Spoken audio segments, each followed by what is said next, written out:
One of the most common errors we have in pool is the understanding of what one tip of English is. So if you're in the league and you're up there at the table and there's a timeout and the coach says put a tip of English on the cue ball and you don't know what a tip of English is, you're going to have a problem shooting that shot, particularly when you have to kick at a ball, in which we're using that side spin that we used in some of our prior tipping segments. What we have to do is we have to analyze what a tip of English is by definition. I'm going to explain that to you. Because if you've got a small tip, a medium tip, or a big size tip, those appear to give different Englishes, but in essence, I'm going to make them all the same. Here's how we're going to address this. We've got an object ball with a stripe sitting on a spot. We've got an object ball at the other end of the table on top of a piece of chalk.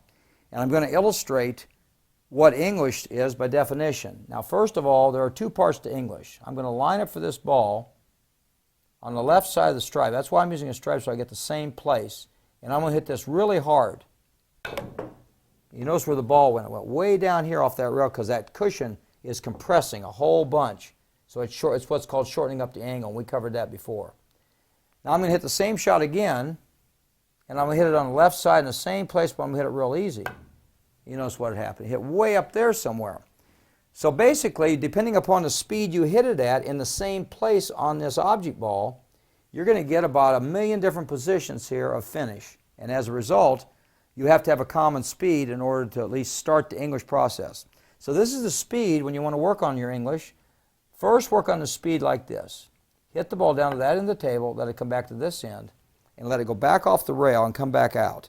Now as it comes back out, you want it to stop from where you start within about 8 to 10 inches. This is the process of getting the same speed. So if you've got a small tip, a medium tip, or a big tip, bottom line is you can still hit that ball and get that speed consistent no matter what you're hitting it with. Even if you could hit it with the bumper of your car, if you could hit that speed, you'd still be able to get the job done. Now the second part of English, of course, is the English is going to do something. So I'm going to hit this shot this time somewhere on the left side of the ball. I'm just going to pick a place right there, and I'm going to hit it and see what the object ball does when it comes off the rail. I'm going to try to keep the same speed and hit it. You notice the speed's about the same. Let's hit it one more time. I'm going to keep hitting it a few times so you can see what it's doing.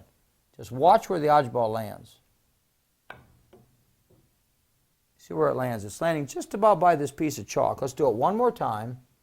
And I'm just going to keep adjusting. I want you to keep working on this and keep practicing. Hit it again. Perfect. Speed is just about perfect. And you notice the object ball, when it came back, it hit between these two pieces of chalk. It hit just about here. If it hits anywhere between these two pieces of chalk with practice, about 8 out of 10 times, that's what we call one tip by definition. In other words, it's the two lengths of the table within 8 to 10 inches of where you start from, working on that first. And then secondly, we work on hitting it down and making it land between the two pieces of chalk. One tip of left English by definition is between these two pieces of chalk.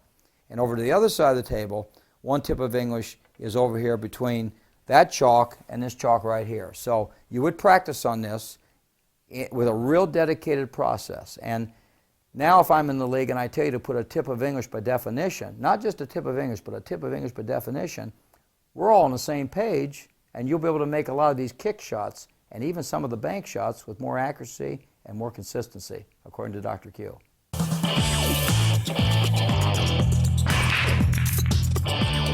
You don't have to play like a pro to enjoy the game I love. If you've ever played in a friend's basement, you can compete in an APA league. In the APA, everyone can play and anyone can win. So if you're looking for a fun night out with your friends and family, join an APA pool league today.